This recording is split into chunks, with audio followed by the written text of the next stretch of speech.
Hello and welcome everybody to Lover's Leap in Waco, Texas. This beautiful view is open during sunset, sunrise. Able to take in this breathtaking view. A really nice walking trail to use as well, so we'll do a little walk after this. But this is kind of the breathtaking view I want to share with you first. That's the Brazos River. It's just absolutely stunning out here right now. My name's Matthew. Hello and welcome. Got kind of a set of stairs here. First stairs I go 2 or 3 feet up. Let me just balance myself real quick. But yeah, look at this. Welcome to Waco. Welcome to the beauty. It's not hidden at all. It is right, almost you can see like downtown's right over there. There's an event going on, Brazos Nights.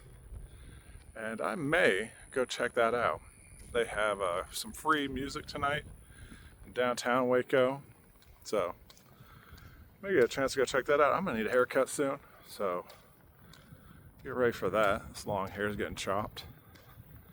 People out here walking dogs and people just chilling. It's a very relaxing atmosphere out here, especially during sunset. I wanted to get here, Lover's Leap. Definitely in the sunset market, this golden hour, sun.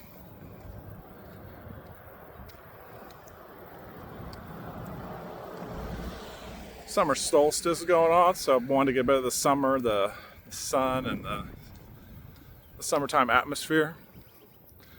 I definitely enjoy longer days. It is a necessity to get a good amount of sun. And Hannah and I have been out here before.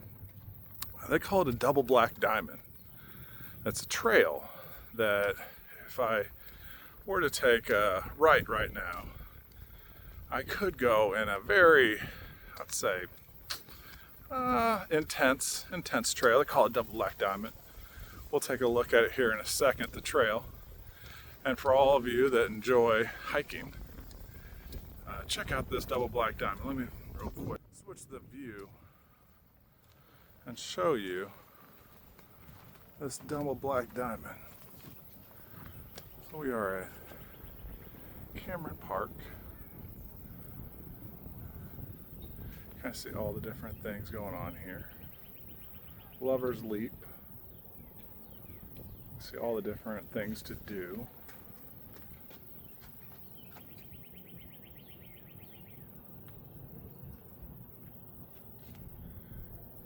You can see where we're at right now, Lover's Leap, the Northern Gateway. And all these trails in here, they have a bit of an elevation change to them. Don't know if you can see that by the map right now, but if we go over here real quick, we can find out actually a little bit about Lover's Leap. So it's saying that the legend began when 2 Native Americans called the land along Brazos and Bosque Rivers home. A 1912 booklet entitled The Legend of Lover's Leap recounted the fate of the Wawati, the daughter of an Indian chief. I don't want to mispronounce that name. So, fallen in love with a member of an enemy tribe. That's no good. On the evening before her arranged marriage, the young princess and her lover escaped. This sounds like Romeo and Juliet, only to be trapped by a fellow tribesman. The lovers embraced and leaped from the towering cliff into the water below. Here we go. This is a Romeo and Juliet style legend that dates back to the 17th century. In 1883, Mark Twain wrote there must have been more than 50 lover leaps along the Mississippi River. Interesting. Further to the 1900s, Lover's Leap became one of Waco's first tourist attractions, and several variations of the story existed. Interesting. In 1917, the Cameron family, we're currently at Cameron Park, announced to purchase and donation the 60 acres to Lover's Leap. Land was first leased to the U.S. Army in order to house soldiers. During the summer of 1918, the Army showed its appreciation with a free Sunday concert. So wouldn't that be nice? During the Great Depression, Civilian Conservation Corps built stone walls, which we were just at, and now it's popular for marriage and wedding proposals. Well, a little bit of backstory there. That's one thing I really enjoy being able to do, is provide backstory. Showcase beauty in nature, and do a little storytelling too. Lover's Leap. Hopefully you and your significant others never have to take the leap. Hopefully you can stay in love to the end of time. But arranged marriage, that would be, I put in a difficult to handle category. But I don't quite understand. Maybe it was just emotion that overcame them. With all this beauty in Waco, it feels they're probably young. And they kind of, I would say, had a lot of life left to live. So yeah, this other park coming up is Cameron Park.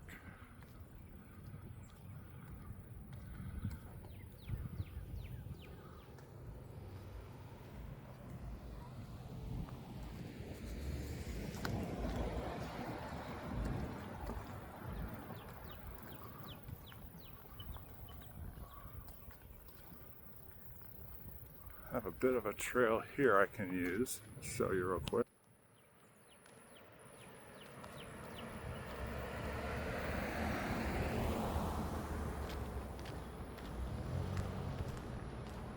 And a bit of a sign too coming up that we can use as a reference point.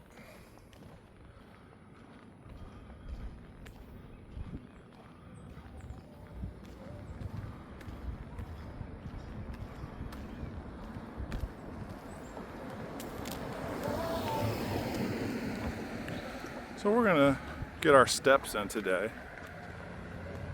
Embrace nature a little bit, because it's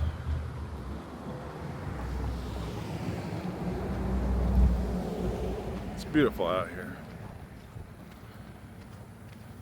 Well, that's kind of what we want to do with some of the videos that we produce, is show the beauty in nature. Make it easy for our viewers to go on a walk and talk and just experience all the different views of local, regional, national, and when we get more resources, international beauty. Right now, I'm just wanting to showcase you the beauty in nature.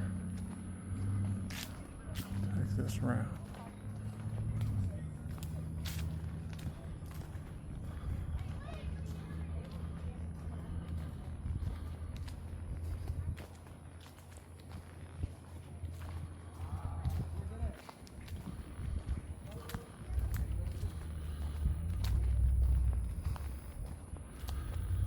I will say that my choice for footwear could have been better. I went with sandals, and we're not doing any double black diamond trails, so at least I have that going, but I probably could have worn slightly more effective shoes. My feet will thank me later.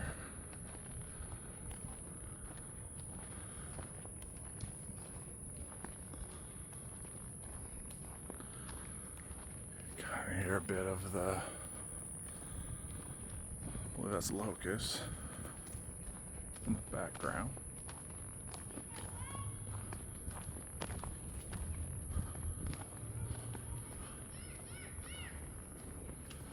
There's some young kids. I think there's like a park to the right. They're doing some athletics.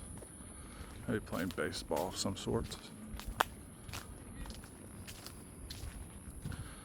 One thing I'm grateful for right now is I haven't got hit in the face with a spider web yet, which in this kind of dense trees is very possible to happen.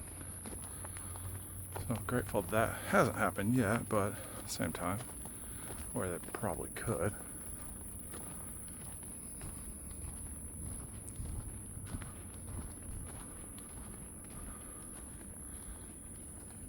Sunset here in Waco.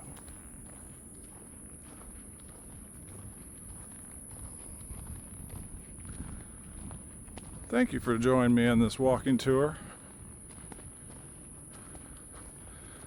I find it important to get out in nature and also get some exercise in. Lady the Chihuahua is not with me today. She is with Hannah near the Dallas area. They are house sitting for some family. And I am staying busy by finding a nice trail to walk on.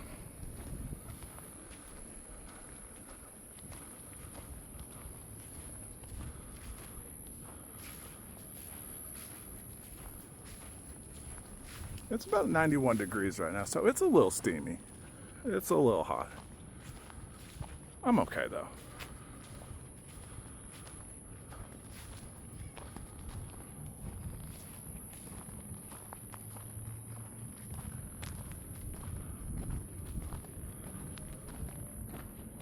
Some things going on with me, right, but about what's happening in my world and the Crescent Valley universe, Matt McGuire's universe.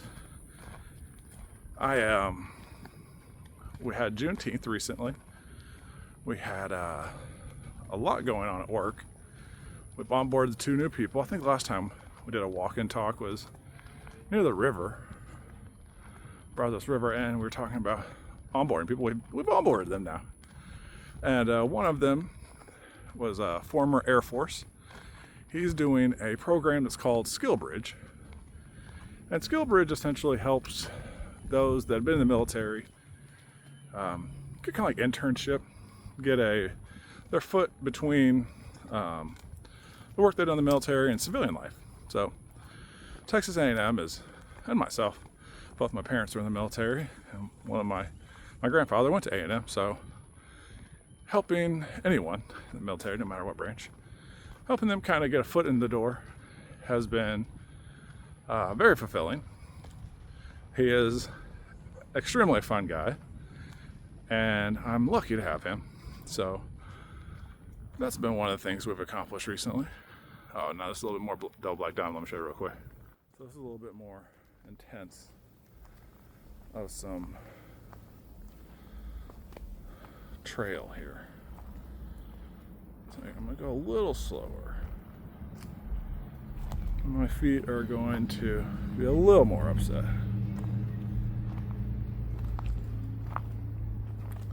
So Hannah and I did a lot of these trails, these type of trails. It now feels like years ago, and it has been years. That was me. That was not a undomesticated animal that I have slight fear of. I guess there's a story. Fear. So this is a running trail. But the story about fear is, one fear that I actually do have that's a real fear, 110%. If that wood that I kicked, let's say I could hear footsteps of an animal, and first I wouldn't be able to see it with this dense trees. Second, let's say the weight of the footsteps. Let's say it was, pretty heavy. There's, footsteps that sound like a 5-10 pound animal could be doing it. There's footsteps that might sound like a much larger undomesticated animal might be doing it.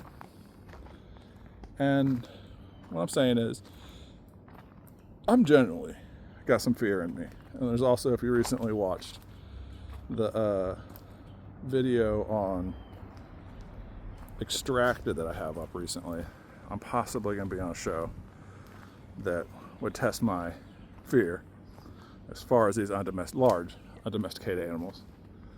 So there's a bit of a fear that I have, real fear, that if I were to be out in the wilderness, and I don't think there's really any large undomesticated animals here, so fear's fairly low.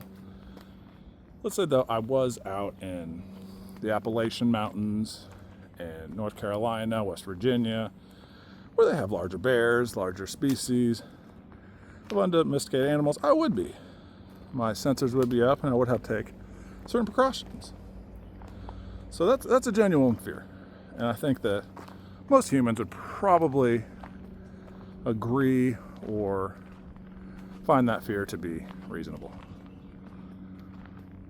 So now rewind to earlier in this week, and we were working with, it's called a Red Horse Squadron. It's part of the Air Force. It's a squadron. I believe it's part of the Air Force. Might be separate, but it definitely does partnerships with the Air Force. And we are out in Texas A&M. We're out in one of our separate campuses. They're building a construction field lab. And it kind of goes in line with the College of Architecture. So, hey now, we have it where we're working with, doing coverage, media coverage, on the Red Horse Squadron. And we have, we have it where, again, sandals, not probably the best shoe to wear. We have where we're doing media coverage with them. And my coworker and I would see this cherry picker. Cherry picker is like, you've seen it probably whenever they're cutting power lines. They're two people, kind of a crane operated piece of machinery. It's like a basket. You could call it almost like a cherry basket is where it gets its name. But it's where you lift people 20, 30, 40, in this case, 40 feet in the air, and they're working on a roof to this building. Coworker and I are kind of like, hey, it would be great if we got photos from up there. And coverage will be up in the near future on College of Architecture's website. But there's a bit of, I don't want to say security, there's a bit of, whenever you have to have a certain brace put on you, it's more a security measure. I think that's the proper wording. So they're like, hey, we need to put a brace on you. We're going to allow you to be up in there 40 feet off the ground. You're not operating the machine. You're just going to get up there, grab your photos, not drop a $5,000 to $10,000 camera while I was doing it. Don't do that. And then come back down. So as I'm going up 40 feet, I start to realize my level of fear with heights. And I kind of feel like whenever I'm standing on let's say a building that has, like, we were just looking over that one view. No real fear at all there. I'm very much grounded to the earth. There's no real, very limited chance of any kind of anything going wrong in those cases. So really more than happy to experience heights whenever there's a level of security. And what I was experiencing in this cherry picker was, you know, you're going up 20 feet, 30 feet, and you're kind of like, oh, I'm comfortable with these heights, you know, in this container, this apparition, this crane. I'm okay with 20, 30 feet. And we got 40 feet. I started to grab, there's like a metal railing. I'm starting to grab it, and the guy with the Red Horse Squadron, he's like, are you afraid of heights? And I'm just like, no, of course not. But deep down, kind of was. Whenever it came to that level of height and that level of lack thereof, foundation behind underneath me.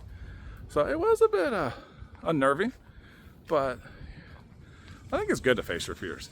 I think it's a good thing to experience what makes you feel uncomfortable and then become more comfortable with things that maybe you can't always control, and finding a bit of solace, or solace is a good word. It's double back down right now. That's what I'm gonna call it. It's just pretty intense trails that I'm hiking. I will probably need to turn around soon. But 20-minute hike with you, I think, is a good, healthy amount of hiking. So I will probably start to turn around, because this has been a lovely hike. And I wanted to get to the bamboo forest. So there is a area known as the bamboo forest. And I did want to show that on camera, because I am a huge fan of bamboo. I don't know if that's normal, and I believe this is it. Maybe the trees are just really thin here. Maybe this is part of the bamboo forest. But leave a comment if you're like, hey, that's not bamboo. Maybe just really thin trees. There's a whole area that's known as the bamboo forest, but let me know. Is this bamboo? This is not. Because bamboo is more hollow, I believe. This feels like trees, so I think we can agree this is not bamboo. You can kind of hear the rocks shifting under my feet.